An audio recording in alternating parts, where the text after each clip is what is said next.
For today's video, magluluto naman po tayo ngayon ng gulay. Yung patula po yun guys na igigisa natin. Lalagyan po natin ng hipon at malunggay at saka miswa guys. Ayan, simpleng recipe lang po yun guys, pero masarap po yung gulay na yun. Tara guys, ayan, magluto po muna tayo.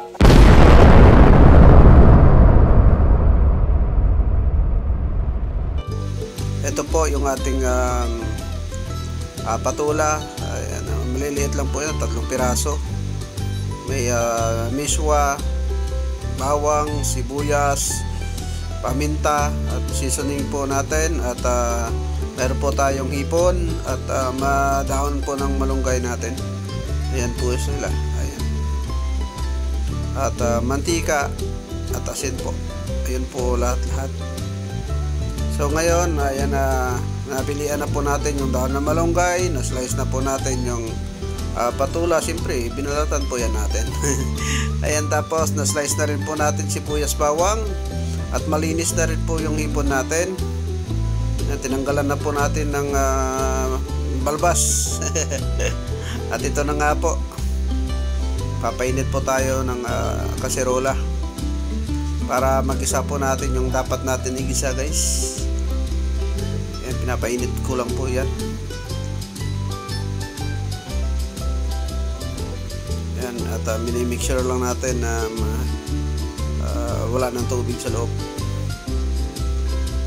Ayan, at nilagyan nga po natin ng konting mantika para magisa natin yung sibuyas, bawang. Pinapainit lang po yan guys. Ayan, pinapainit lang natin.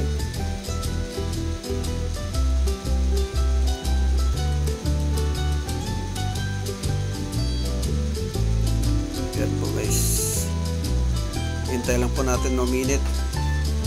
Yung kaserola guys hindi yung minute ang ulo ng nagluluto.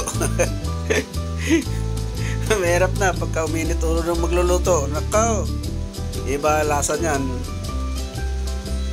Ayan, hintay lang po natin. Malapit na pong minute na nang maayos yung ating mantika. At ito na nga po. Ayan, uminit na. At nilagay na po natin si bawang. Gigisahin po muna natin yung bawang. Lutuin po muna natin hanggang sa magiging golden brown.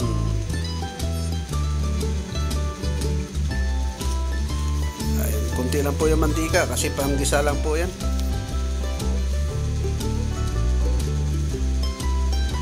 Halo lang po natin para maluto po yung bawang natin.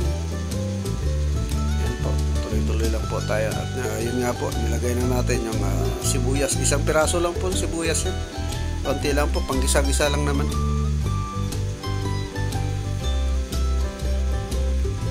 At lutuin na rin po pati natin yung ating sibuyas. At ito na nga po, siyempre, gigisa din po natin siyempre yung ating hipon. Ayan, para maluto na po dyan sa gisa na yan.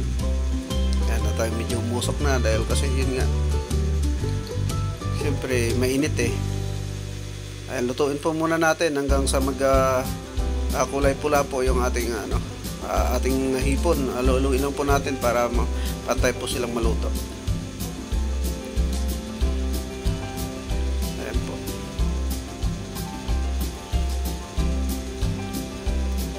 Ayan, tataya lang po muna natin, tapos ayan, haluin para maluto po sila lahat. Mamumula po sila lahat. Ayan po. At yun nga po, yung ating patula, siyempre gigisa din po natin dyan. Ayan po, nilagay na po natin yung patula.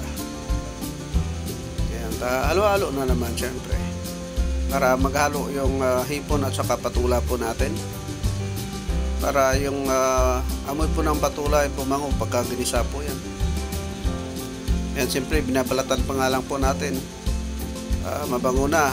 Ano pa kaya pagka ginisahan natin yan, talagang lalabas po yung tunay na amoy ng patula po natin.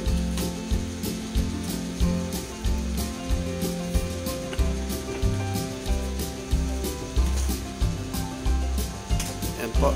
Tapos lalagyan po natin yan ng sabaw guys. Siyempre sabaw na hanggang liig kung hanggang kaya nyo.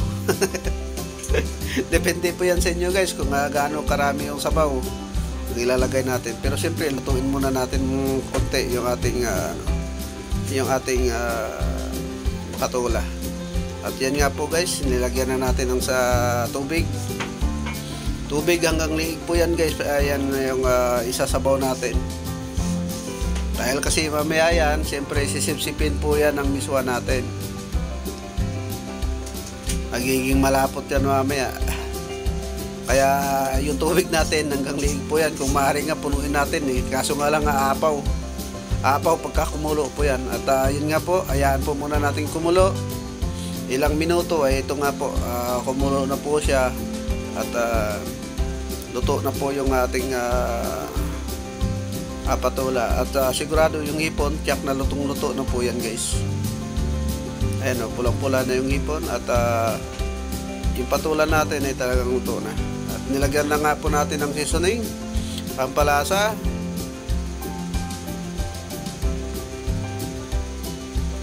Ayan po, ayan, maganda na yung kulo. At konting asin po. Siyempre hindi po mawawala yun sa atin yung asin. Pero depende yun sa inyo guys ha. Nasa sa inyo po yan. Kung lagyan nyo po ng marami o depende sa inyong palasa. Depende sa inyong palasa yan guys. Ayan. At ayan nga, nilagyan din natin ng pamintang durog. Yung pino po yan guys ha, pino na paminta. At ito po yung ating miswa. Yan, dudurugin po na natin yan dahil kasi minsan ang ibang miswa guys hindi natin maiwasan na may buo-buo pa, may bilog pa. Kaya pagkaluto mo sigurado yung bilog na yun, nilaw pa yun.